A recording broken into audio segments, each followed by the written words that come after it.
You discharged from the hospital on March 25th and you returned to Maui and you continue your care, correct? That's right, sir. And we mentioned by the March 27th you had an attorney, yes? Yes, sir. On March 31st, you go to see your primary care doctor on Maui, Dr. Joanna Yun, correct? Or Yun, correct?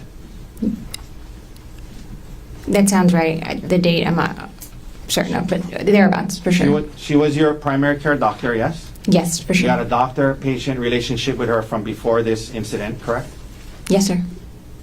She examines you, discusses your symptoms, and during that visit, correct? Yes, sir. She comes up with a, well, could you actually access your, that was with Kaiser, correct? Yes, sir. Could you access your Kaiser records at the time online?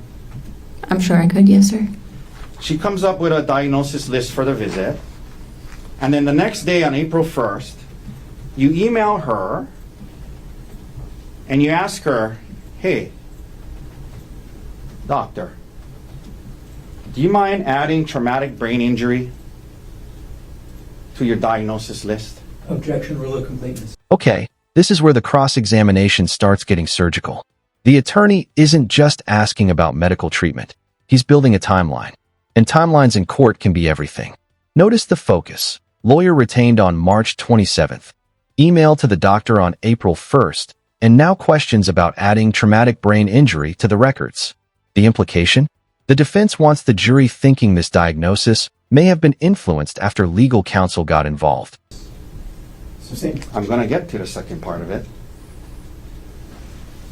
We'll read the exact email. Isn't it true you emailed Dr. Yun? Hi, Dr. Yun, on April 1st, 10 a.m., 10:03 a.m. Would you mind adding either traumatic brain injury or concussion to the diagnosis notes from my appointment on March 31st? I want to make sure the documentation is consistent between my care at Queens and back on Maui. Do you remember emailing that to your primary care physician on April 1st, about a week after this incident? Yes, sir.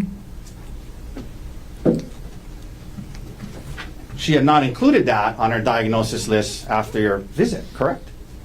Traumatic brain injury or concussion, correct? Correct. That's the I'm purpose sorry, of the I email. apologize. She had not added traumatic brain injury to her diagnosis list, correct? For her notes for the 31st, that's correct. You had an attorney by March 27th, correct? Yes, sir. April 1st, you're emailing your doctor saying, can you please add traumatic brain injury to my diagnosis, correct? Objection, rule of completeness. Cross. Partially what you emailed your doctor was, can you add traumatic brain injury to my diagnosis? Yes? Okay, I'll read the whole email again. You said to your doctor, would you mind adding either traumatic brain injury or concussion to the diagnosis note from my appointment on March 31st? I want to make sure the documentation is consistent between my care at Queens and back here on Maui. That's what you told her, right? That's what you emailed her, right? Yes, sir. Are you aware that nowhere in your Queens records does it ever say traumatic brain injury? Did you catch that exchange? The attorney keeps repeating the phrase consistent with Queen's records. That's not accidental. He's trying to corner the witness into either admitting she didn't review the records or admitting the records didn't actually support the wording she requested. And in a courtroom, even a small wording change in medical notes can become a huge credibility battle. Are you aware of that? I'm not aware. Sure. Did you review your Queens records before you emailed that to Dr. Yun? When I met with Dr. Yoon on the Ma'am, 31st, my question is, did you review your Queens records from your stay at Queens before you emailed Dr. Yun on April 1st saying you want to make sure the documentation is consistent between my care at Queens and back here on Maui? Did you review your records at Queens before you sent that email? I don't recall, sir. And now the entire tone of the questioning shifts from medical evidence to money. That transition is strategic. Prosecutors and defense attorneys often pivot like this to paint a broader picture of someone's state of mind after an incident.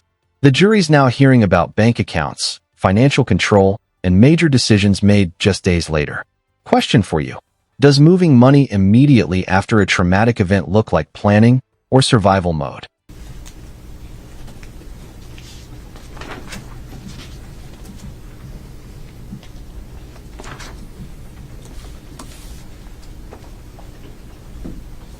Ma'am, following the incident, well, I'm sorry, prior to the incident, you and Gearart had joint bank accounts together, correct? Yes, sir. Joint meaning they belong to both of you, yes? Yes, sir. For example, you had a joint saving account with Gearart with Capital One, yes? Yes, sir. And you admit that back then Gearart made more money than you, correct? This part is legally fascinating because the attorney is hinting at something without directly accusing her of it. He's bringing up divorce timing and automatic restraining orders tied to marital assets. Translation? The suggestion is that the money was moved before legal restrictions could kick in. Whether the jury sees that as calculated strategy or perfectly lawful caution is going to depend heavily on credibility. Yes, sir. More of the money in the joint account was from his earnings than yours, yes? Yes, sir. In other words, he put more money into that account than you did, correct? Yes, sir. On March 27th, 3 days after the incident, you opened up, you went on, well, I'm assuming, well, let me ask you this way. You opened up an individual checking account only in your name, without Gearart being on that, and you moved $123,515.38 from the joint account that belonged to both of you, and you moved that money into your individual account, correct? I moved a large amount of money.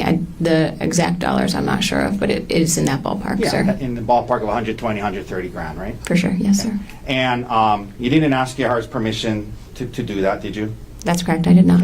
Now, you didn't take half of it and leave half of it for him, did you? No, sir. Okay. Is that something you did online, Yes, sir. in front of a computer, Yes, sir. logged on, Yes, sir. created your own new account? I made a new bank account. Yes, sir. Online, right? Yes, sir. Okay. 3 days after the incident, correct? Yes, sir. Did that by yourself, right? Yes, sir. Now we're seeing a classic impeachment technique. The attorney is comparing statements from two different proceedings, criminal court versus divorce court, looking for contradictions. One argument says the parents needed repayment. Another suggests the parents were financially supporting her. These moments can matter a lot because juries tend to focus intensely on consistency. Even if the facts themselves aren't illegal, inconsistent explanations can raise doubts.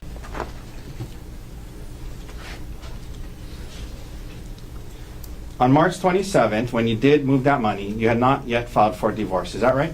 That's correct. You were planning to do so, correct? Yes, sir. And you were aware, weren't you, when you did this, move the money, that once you filed for divorce, there would be a automatic restraining order that prevented you from moving money like that. I was not aware of that at this time. So you moved the money without his permission before filing for divorce, and you talked to your attorney about that as well, correct?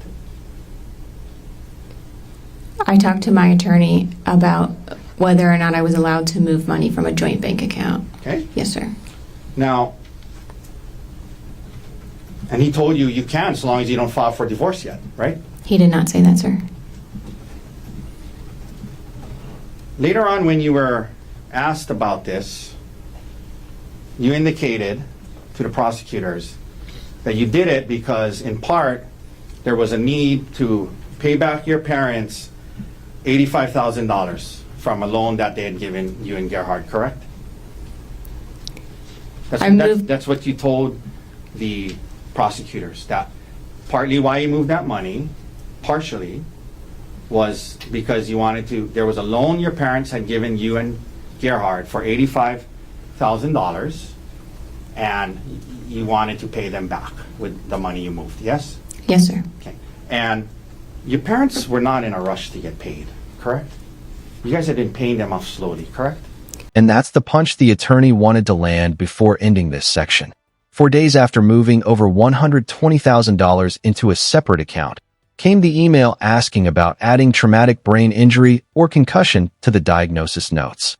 Whether intentional or not, the sequence itself becomes part of the story the jury is being asked to evaluate. And honestly, this is why cross-examination can feel less like conversation and more like chess played at full speed. Prior to this, we had been paying them off slowly. That's correct, sir. And in fact, isn't it true that later on when you filed for divorce and you and your divorce attorney tried to get access to Gearhart's retirement accounts, one of the things that was stated in that proceeding was that you had been making ends meet by seeking the financial support of your family, meaning your parents. You remember asserting that to the family court in your divorce case? Yes, sir, I remember that. Okay. So in the court divorce case, you're indicating that your parents are helping you get by financially, but in response to this money, this thing about moving the money, you said that you need to pay them back the 85 grand right away, correct? At the time when I paid them back, I did not know that they were going to be in a financial position to help me in the way they are now. Did they say to you when you told them, hey, here's the 85 grand, did they say to you, hold on to it, use it, you're going to need help? No, sir. And by the way, this online banking that you did on the 27th of March, online, created your new account, moved the money. On the 27th of March, I guess that was 4 days before you asked your primary care doctor to add traumatic brain injury to your diagnosis, correct? Objection, rule of completeness. Sustained. At the time you moved the money, on March 27th, that was 4 days before, sat down at a computer, logged onto it, opened up your online banking, created a new account, moved the money from the joint to that one, new one. That was 4 days before you emailed your primary care doctor asking her to add traumatic brain injury and concussion to your diagnosis list, correct? I'm not sure of the exact date of the bank account, but yes, in general, that's correct.